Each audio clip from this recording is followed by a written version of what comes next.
Oi, minha gente! Sexta-feira, toda sexta tem Café com Verdade, o nosso podcast aqui do Grupo Cidade, que vai pro ar no Spotify, no YouTube, com trechos, gostinhos na TV Cidade e também na nossa Jovem Pan News Fortaleza. Eu sou o Thiago Lima, tenho o prazer de estar com vocês todas as semanas falando de política, o assunto que nunca se esgota aqui no nosso Ceará. Hoje estou tendo a honra de receber o deputado Antônio Henrique, que está aqui conosco, do PDT, para conversar conosco sobre esses assuntos todos. É um prazer tê-lo aqui pessoalmente, deputado. Tudo bem? O prazer é meu amigo Thiago, dizer que para mim é motivo de alegria poder estar aqui para compartilhar, não só com você, mas com todos aqueles que estão nos assistindo, nos ouvindo, o assunto que é de interesse de toda a população cearense. O assunto política é um assunto que mexe com a vida das pessoas, porque é na política que a gente discute as políticas públicas, enfim, tudo aquilo que é necessário para o bom desempenho, né, do Estado e da sobrevivência do povo brasileiro. É isso, nosso dia a dia passa pela política. O senhor foi vereador por 4 mandatos, né? 4 mandatos, isso. Presidiu a Câmara de Vereadores, teve desempenho muito bom, ou seja, os 4 mandatos mostraram isso e a eleição para deputado estadual mostrou a sua aprovação junto ao povo. Como é que está sendo estar na Assembleia Legislativa?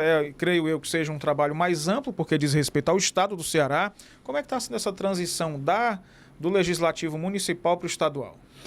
Olha, essa mudança aí, para mim, ela não foi muito difícil, porque quem trabalha na política, quem já foi vereador como eu, você falou aí, e eu tenho aqui maior orgulho de dizer que fui vereador desta capital, a 4ª capital do país, com quase 2,5 milhões de habitantes.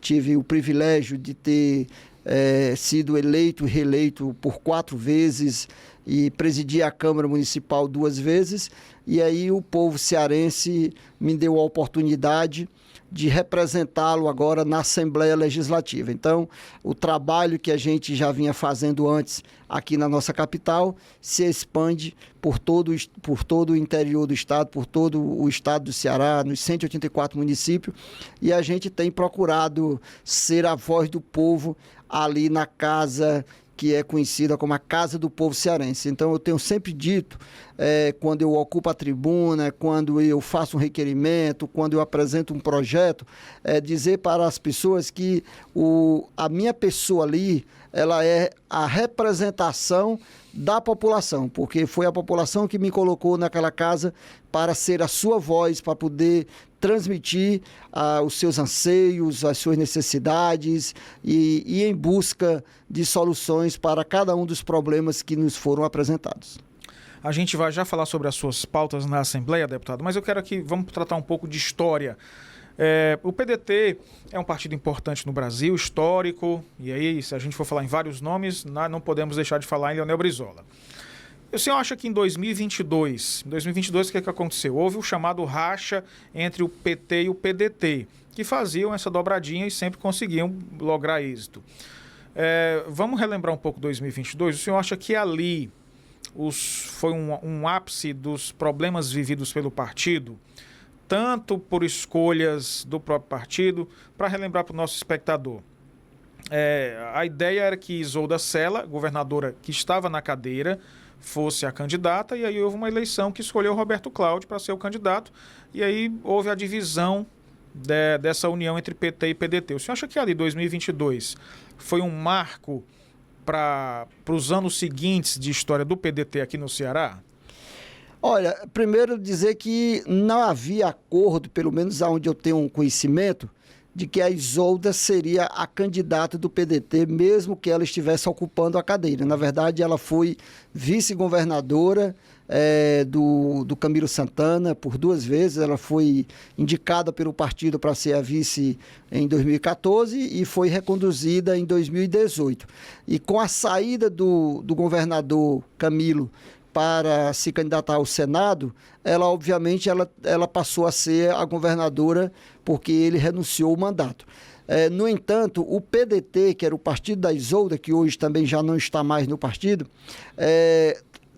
estava fazendo um trabalho de ouvir a população, fazendo várias plenárias em regiões diferentes aqui do estado, apresentando alguns nomes, porque essa foi a prática que o PDT vinha adotando. Então, o nome que estivesse mais bem colocado e depois de ouvir, depois de passar por essas regiões, cada um tendo a oportunidade de se expressar, de falar dos seus projetos, como que eles pensavam para o Ceará nos próximos 4 anos. Depois de tudo isso, teria uma pesquisa e o melhor nome que se posicionasse, que se colocasse, seria o candidato. Então, esses nomes eu posso citar aqui, como, na época, o presidente da Assembleia, Evandro Leitão, a governadora, que estava agora sendo, não em exercício, mas a governadora titular, Isolda, o ex-prefeito Roberto Cláudio, Mauro Filho, se não me falha a memória, eram esses 4 nomes. Sempre eu penso que tem 5, mas eu acho que era só 4. Então, esses nomes saíram, eu estive presente, fui para essas plenárias que aconteceu, me lembro bem, uma em Pacajus, estivemos em Russas, houve outras também aqui, depois em São Gonçalo, enfim. Depois de tudo isso, o nome que melhor se posicionou em termos de pesquisa, que tinha condições de disputar eleições, era o nome do Roberto Cláudio. E, infelizmente, houve lá, por parte de outro partido, que no caso o PT, vetou o nome do Roberto e queria que o nome fosse o nome da Isolda. Então, assim, era um partido externo tentando decidir decidir algo que competia a nós do PDT, essa decisão. Prova disso é que houve realmente ninguém tinha a ideia e pensava de que isso chegasse até ao diretório para fazer essa escolha, porque já estava muito claro qual eram os critérios que deveria ser adotado, como de fato aconteceu. Mas foi necessário que houvesse uma eleição dentro do diretório para que o nome fosse escolhido e o Roberto foi o candidato escolhido pela maioria do diretório estadual. Aí começou, no caso aí o Camilo já não aceitou, obviamente, porque ele queria a Isolda e não queria o Roberto, e lançou o candidato do próprio PT, que foi o governador Elmano, e o Roberto foi o candidato a governador pelo PDT, porque isso foi feito de uma forma transparente, democrático, então não houve nenhuma imposição, nada aqui, aquela questão forçada, né? Alguém quis e vai ter que ser desse jeito. Não houve nada disso, foi totalmente uma coisa democrática e transparente.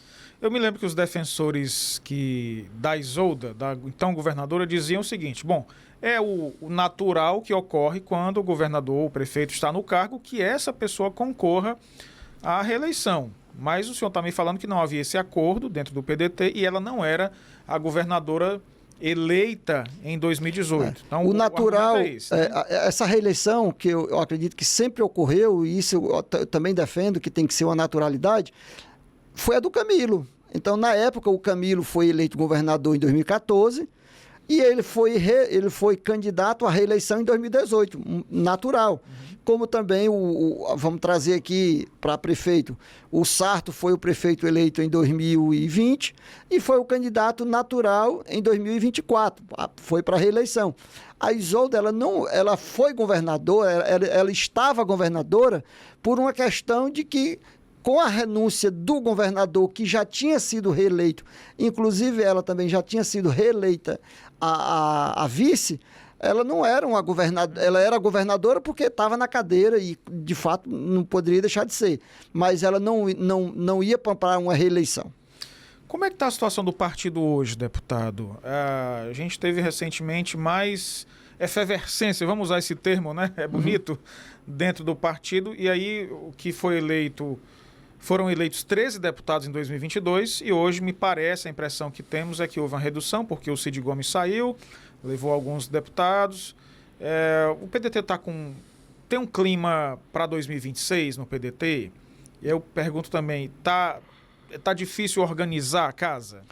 Pois é, o partido, de lá para cá, as coisas nunca mais voltaram.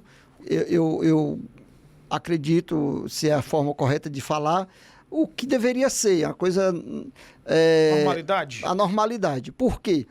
Porque com essa ruptura de aliança e o PDT lançando o seu candidato, como foi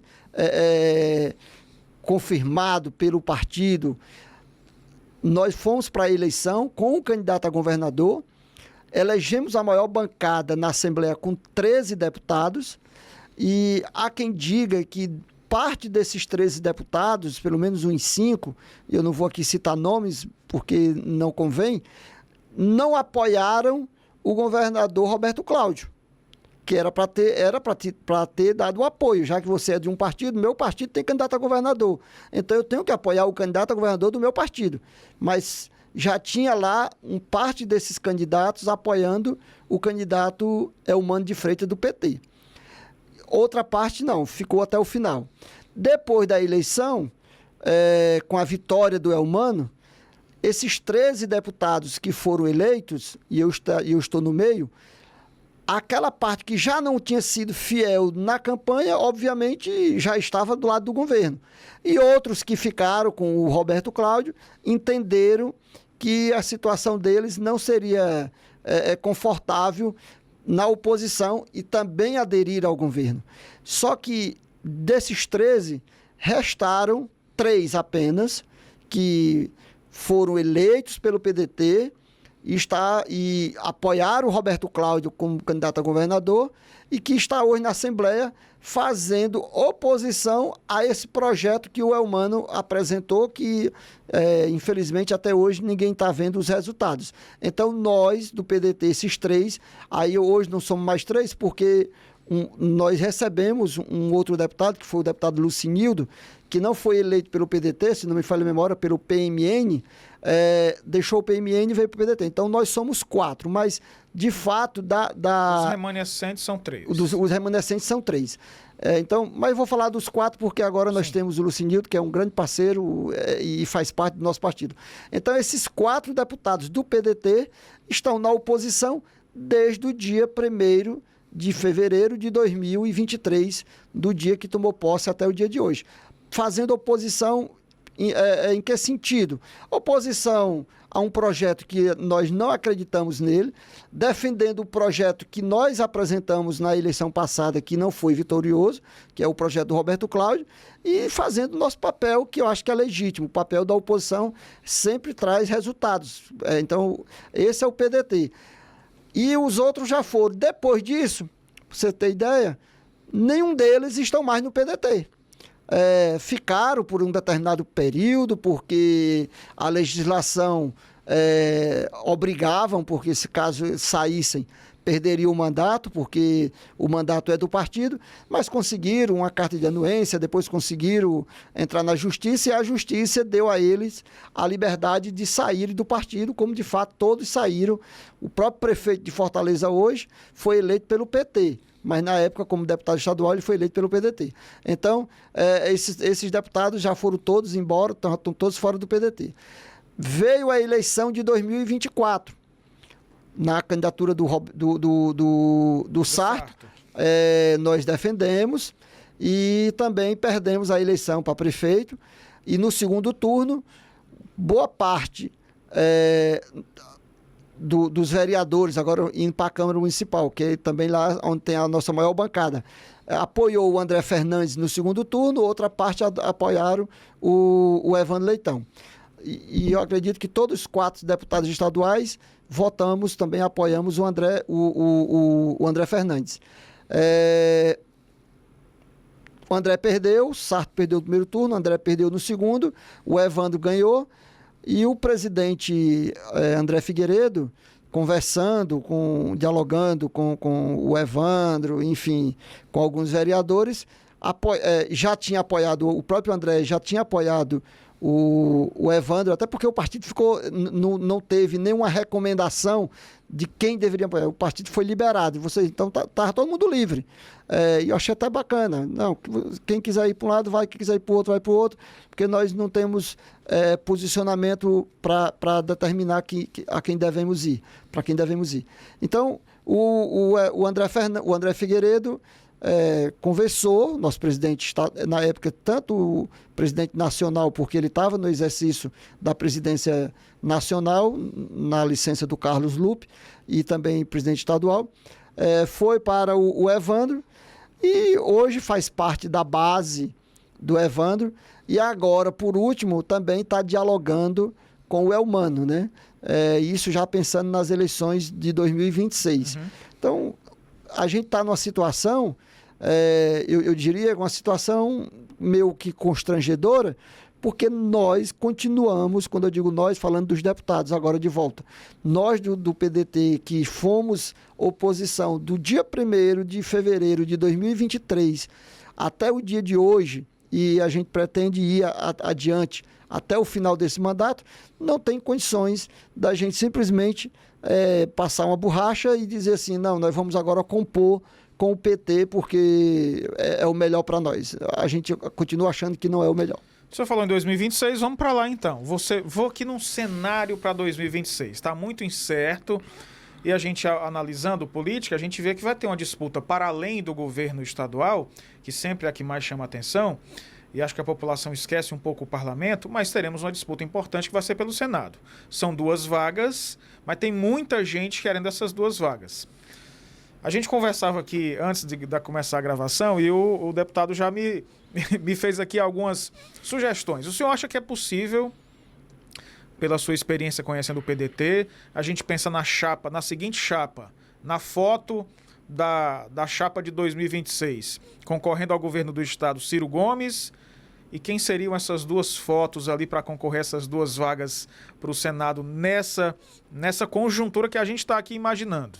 Quem seria o deputado? Olha, eu vou aproveitar para dizer o seguinte, enquanto que nós temos essas vagas disponíveis para trazer aliados, pessoas que realmente tenham o interesse de trabalhar em defesa do povo cearense, e não só do Ceará, mas do Brasil, porque um senador da República, ele representa toda a nação ali no Senado Federal. Contrapartida, o lado do governo, ele já prometeram essas 2 vagas para quase que todo mundo, inclusive para a gente do nosso grupo, quando eu digo do nosso grupo de oposição. A última notícia que a gente ouviu é que estava sendo oferecido para a União Brasil essa vaga, se não me falha a memória, para o deputado Moses Rodrigues. Então, assim, mas isso já tem lá vários outros nomes que já foram prometidos essas vagas. Nós, do lado de cá, do lado da oposição, hoje nós temos junto, numa aliança. Essa aliança, eu não vou falar de partido, eu vou falar de líderes. Hoje nós temos aqui o ex-governador e ex-senador Tasso Gereissati, o ex-governador Ciro Gomes, o ex-prefeito de Fortaleza, Roberto Cláudio, o ex-deputado federal, estadual, vereador e já foi candidato a prefeito e a governador, Capitão Wagner, o deputado federal que bateu na trave agora nas últimas eleições para prefeito pelo Partido Liberal, pelo PL, André Fernandes. Nós temos o Carmelo, que é uma liderança também do PL. Nós temos a Priscila Costa, que é outra liderança também do PL. Então nós temos um grupo de lideranças que estão unidos em prol de salvar o Ceará desse desmonte que nós estamos vendo acontecer. Então, nós não temos um nome ainda definido para o governo, para a vice, para as 2 vagas do Senado, para as suplências dos senadores. Então, o que a gente está trabalhando é de construir, primeiro, essa unidade. E, na verdade, essa unidade praticamente já está 100% garantida, porque nós estamos conversando, dialogando, inclusive nós temos hoje, aqui na Assembleia, nós temos feito todas as terças-feiras, quando não dá terça, a gente faz na quarta, o café da manhã da oposição. Já convidamos várias lideranças para estar conosco. O Ciro Gomes já esteve com a gente, o Roberto Cláudio já esteve com a gente. Estamos trazendo pessoas também técnicas, pessoas do ramo empresarial, como foi da vez passada, trouxemos o Gaudêncio. Hoje mesmo nós trouxemos o Marcos Holanda, enfim, um economista que veio para falar sobre a economia do estado do Ceará. Ceará, já trouxemos gente da área do turismo, que foi o Alexandre Pereira. Então, esse grupo está unido para lançar essas candidaturas. E eu não tenho dúvida de que com essas candidaturas todas bem definidas em seus lugares estratégicos, o Ceará só tende a ganhar. Essa reunião de líderes, você falou que não é de partidos ainda. Exato. Mas esse encontro, essa reunião, isso pode virar também dos partidos? Quando eu falei que não era de partidos, porque nós estávamos... No caso, o PDT ainda tem alguns problemas. Nós estávamos falando agora há pouco do PDT, então nós mudamos, não é que mudamos de assunto, nós entramos nesse tema, que é um tema que ainda falta ser definido o meu próprio partido, o PDT.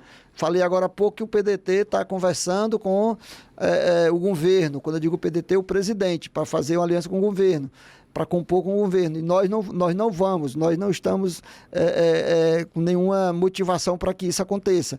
Então, por isso que eu falei de líderes, porque são pessoas que realmente estão na oposição e vamos até o final nesse projeto, num projeto de construir um Ceará melhor, um Ceará novo, um projeto para salvar o Ceará. Mas, faltando para os partidos, tirando o PDT dessa lista, União Brasil, o PSDB, o PL. Inclusive, uma das questões que se trabalha muito quando vai falar de uma eleição majoritária é a questão de tempo de TV.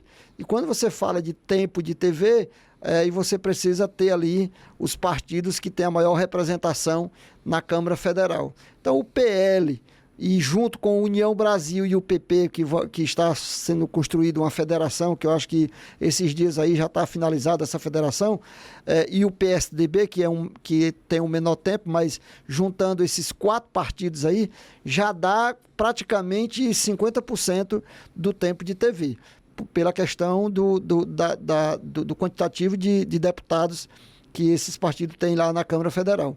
Então, esses partidos estão unidos. Capitão Wagner, que preside o PL, né, União Brasil, desculpa, o André Fernandes e Carmelo Neto, que eu já vi a notícia agora que estão mudando. Em agosto o André Fernandes assume a presidência, mas que os dois, ambos, tanto o Carmelo, que é o atual presidente, como o André Fernandes, que deverá assumir a presidência, também está nesse projeto, né? Enfim, o Tasso Gereissati, que é o grande líder do PSDB, que também está nesse projeto. Então é um projeto que tem os partidos definidos para construir esse projeto novo. Esse é o deputado Antônio Henrique, do PDT, conversando conosco aqui no Café com Verdade, botando em dias aqui os assuntos do PDT. Vamos falar um pouco das suas pautas na Assembleia? O senhor teve pautas muito importantes na Câmara e ficou conhecido por elas. Como é tramitar esses projetos na Assembleia? Que pautas o senhor considera mais importantes que tem discutido na Assembleia Legislativa? Olha, a Assembleia é uma casa, eu já tinha ouvido falar muito e agora nós estamos vivendo, sobre a questão de legislar. A legislação da Assembleia ela é muito resumida, tendo em vista que o Estado, o poder de legislação, ele é muito pouco, ele é muito pequeno, porque as leis, na grande maioria das vezes, ou ela é uma lei federal, ou ela é uma lei municipal. Para o Estado, termina sendo tirado esse poder. Não estou dizendo que não tem a lei estadual. Eu estou falando em termos de quantidade, em termos da capacidade de legislar. Então, o nosso trabalho na Assembleia está sendo um trabalho mais de cobrança mesmo, de requerer, de mostrar para o governo as falhas que está acontecendo. Por exemplo, nós estamos vendo agora não, desde o começo da gestão, muita propaganda de ações que o governo diz que está fazendo, e quando, na verdade, você vê na prática, é outra coisa totalmente diferente. Agora, por último, não sei se você acompanhou, há um mês atrás, um pouco mais, o governo lança um pacote de obras de escolas de tempo integral, que é construir 37 ou era 39 novas escolas de tempo integral no estado do Ceará. um projeto belíssimo, não tem quem seja contra essa ampliação dessas escolas, principalmente com essa modalidade que é o tempo integral. Quando você vai ver lá nas cidades, nos bairros aqui de Fortaleza, você vai ver obras que estão lá paradas desde a gestão passada. Então, assim, eu sou um morador daqui da capital, e não só da capital, mas faço questão de sempre frisar que eu moro na periferia e você sabe que quem mais precisa do poder público são as pessoas que moram nessas comunidades mais carentes. Quem mora na aldeota, quem mora nesses bairros mais elitizados, geralmente são pessoas que têm um poder aquisitivo melhor, que têm um plano de saúde, que têm condições de pagar uma boa escola para o seu filho. Enfim, são pessoas que precisam também do governo, mas não precisa tanto quanto as pessoas que moram na periferia. Aí você vai para uma periferia como essa que eu estou me referindo, tem lá uma escola que está há 3 anos, um esqueleto que foi levantado, umas colunas, e nada de obra em andamento, que já era para ter terminado, já era para estar funcionando, já era para os alunos estarem estudando. Aí você vai para outras que estão funcionando, mas que os alunos estão lá nos pedindo socorro, porque não tem condições de estudar, porque as salas estão quentes, não tem um ar-condicionado, os laboratórios que era para funcionar estão lá travados, estão com a chave na porta, porque o laboratório está sem condições de funcionar.